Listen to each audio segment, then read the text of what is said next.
एक सच जो आपसे छुपाया गया।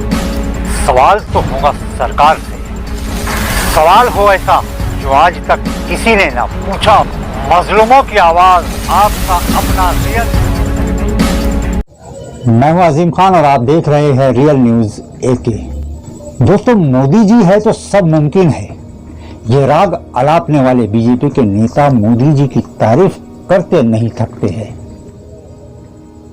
कि मोदी जी ने ये किया, मोदी जी ने वो किया, मोदी जी जो कर रहे हैं बहुत अच्छा कर रहे हैं, जो 70 साल में नहीं हुआ वो मोदी जी कर रहे हैं। लेकिन आज ऐसी क्या नौबत आ गई कि जिसके साथ में, जिस देश के साथ में हमारे राजनीतिक, पारंपरिक, धार्मिक संबंध थे, रिश्ते थे, सांस्कृतिक रूप से मधुर संबंध थे, ये पहली बार हुआ है कि, बल्कि इतिहास में पहली बार हुआ है कि उस देश ने सीमा पर अपनी सेना को तैनात कर दिया है। आपको सुनकर ताज्जुब होगा कि जिसके साथ रोटी और बेटी का रिश्ता है वो नेपाल आज हमारे खिलाफ खड़ा हो गया है। यूपी और बिहार की बेटियां शादी करके, शादी रचा के नेपाल जाती है और नेपाल की बेटियां शादी करके भारत में आती है। ऐसे मधुर रिश्ते, बेटी और रोटी का रिश्ता होने के बावजूद आज नेपाल हमें आंखें दिखाने लगा है। ऐसा क्या कारण है, ऐसा क्या हो गया है दोस्तों? और कई किलोमीटर तक उसने बंकर भी बना लिया है। ये खबर देखिए, दैनिक भास्कर की खबर है जो आपकी स्क्रीन पर है। वो लोग जो ये कहते हैं कि मोदी जी के आने के बाद में सब हुआ है, तो सोचिए कि मोदी जी के आने के बाद में हमारी विदेश नीति में क्या हुआ है, कैसे बदलाव हुए हैं। जिसे अपनी संस्कृति का हिस्सा माना जाता था, कभी ये एहसास ही नहीं हुआ कि वो एक विदेश है, उसे अपना एक अंग माना जाता था। आज उसी की सेना हमारे खिलाफ में खड़ी हो गई है। हमारे सेना में जो गोरखा रेजिमेंट होती है, जो देश के लिए लड़ती है, देश की खातिर अपने जानों की आहुति देती है, देश के खातिर वो मर मिटने को तैयार रहती है, आखिर ऐसी क्या मुसीबत आ गई नरेंद्र मोदी जी के काल में कि वो हमारे खिलाफ खड़े हो गई? इतना सब हो गया, फिर भी अगर आप टीवी पर देखोगे तो गोदी मीडिया ये आपको ऐसा बताएंगे कि मोदी जी ने भारत को एक नई ऊंचाइयों पर पहुंचा दिया, विकासशील देशों में ले जाकर भारत को बैठा दिया। ऐसा आपको आज भी बताया जा रहा है। हकीकत से आपको हकीकत पे पर्दा डालने की कोशिश की जा रही है और पर्दा डाला जा रहा है। लेकिन दोस्तों, सच्चाई कुछ और है। विदेश नीति अगर सबसे खराब हुई है तो वो मोदी जी के काल में हुई है। नेपाल और भारत के भाई भाई की तरह रिश्ते थे, लेकिन अब उन रिश्तों में खटास आ गई है। 1751 किलोमीटर लंबी सीमा है नेपाल और भारत की। दोस्तों, अब नेपाल ने एक कानून पास कर दिया और कानून ये है कि अब जब भी कोई शादी करके नेपाल आएगा तो उसे नागरिकता पाने के लिए 7 साल का इंतजार करना पड़ेगा, 7 साल तक रुकना पड़ेगा। पहले ये कोई कानून, ये कोई बात नेपाल में नहीं थी। डायरेक्ट यहाँ की बेटी शादी करके नेपाल जा सकती थी, लेकिन अब उसने ये कानून लगा दिया है। नेपाल और भारत के रिश्ते तो ऐसे थे, अगर नेपाल कोई रक्षा का सौदा करता या कोई हथियार खरीदता तो सबसे पहले वो भारत से पूछता था। यानी ऐसे घनिष्ठ भाई भाई की तरह संबंध थे। दोस्तों, ये कहा जा रहा है कि आज नेपाल जो भी कर रहा है इसके पीछे चाइना का हाथ है। चाइना ने नेपाल को बहकाया है, और अगर ये चीन की चाल है तो फिर हमारे 56 इंच के सीने वाले प्रधानमंत्री मोदी जी क्या कर रहे हैं?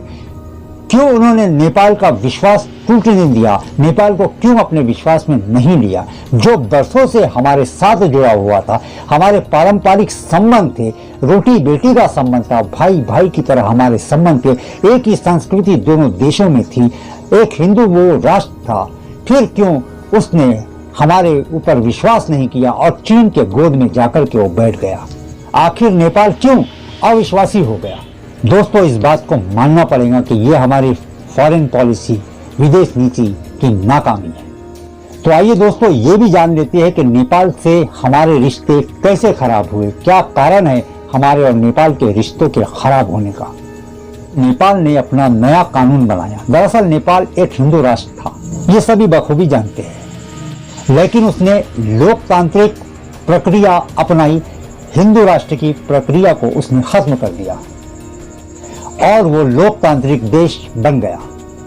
तब उसने मदेशी, जो लोग भारत से जाते हैं, जो सराई क्षेत्र में रहते हैं, उन्हें मदेशी कहते हैं, उसको लेकर, नागरिकता को लेकर कुछ विवाद हुआ, मदेशियों को लेकर के कुछ विवाद हुआ और उसे लेकर भारत सरकार ने नेपाल की आर्थिक नाकेबंदी कर दी और भारत ने इस पर रोक लगा दी। तो इसे लेकर नेपाली जनता में बड़ा गुस्सा पैदा हो गया, वो भारत के खिलाफ हो गई और चीन इस मौके का पूरा फायदा उठाने में कामयाब हो गया। नेपाल जाने वाला जो सारा खाने पीने का सामान है और जरूरत का जो सामान है वो भारत होते हुए कोलकाता के पोर्ट से नेपाल जाता है और यहीं पर हमारी डिप्लोमेसी और विदेश नीति की हार हो गई, जिसकी वजह से आज ये दिन देखना पड़ रहा है। आखिर हम कहां पर गलत हुए? हम सबके लिए ये सोचने की बात है कि आखिर हम कहां पर गलत हुए। दोस्तों, बीजेपी और आरएसएस के नेता जो कहते हैं कि हम हिंदू राष्ट्र बनाएंगे, हिंदू राष्ट्र की स्थापना करेंगे, अनंत हेगड़े जो बार बार ये कहते हैं कि हम संविधान को बदलेंगे, हमारी सरकार जो आई है ये संविधान बदलने के लिए आई है, हम संविधान को बदल के रहेंगे और हिंदू राष्ट्र की स्थापना करेंगे, हिंदू राष्ट्र बनाने की बार बार बात करते हैं, लेकिन धार्मिक रीति रिवाज से हमारे सबसे करीब रहने वाला देश, जहां पर हिंदू बहुल इलाके है, जो एक हिंदू राष्ट्र था, जिससे धार्मिक, सांस्कृतिक, पारंपरिक रिश्ते थे, वो देश भी आज हमसे अलग हो गया। एक लोकतांत्रिक देश बनके वो आज हमसे अलग हो रहा है और हमसे अलग हो गया। आखिर कहां कमी रह गई, ये समझने की जरूरत है हमको। एक तरफ चीन हमारी सीमा में घुस आया है, वहीं भूटान जिसने पानी बंद कर दिया, हमारे किसानों की खेती करना में परेशानी पैदा हो गई। मैंने आपको इससे पहले भी हमारे न्यूज में वो बताया है। और फिर पाकिस्तान हमारा खुला दुश्मन है। दोस्तों, एक एक करके सीमा के सभी देश हमसे अलग हो रहे हैं, इसे समझने की जरूरत है। तो दोस्तों, इस वीडियो को ज्यादा से ज्यादा शेयर कीजिए, वीडियो को लाइक कीजिए और अगर आपने अब तक हमारे चैनल रियल न्यूज AK को सब्सक्राइब नहीं किया होगा तो उसे सब्सक्राइब कर लीजिए। तो मिलते हैं अगली वीडियो में, तब तक के लिए आदाब, नमस्कार, गुड बाय।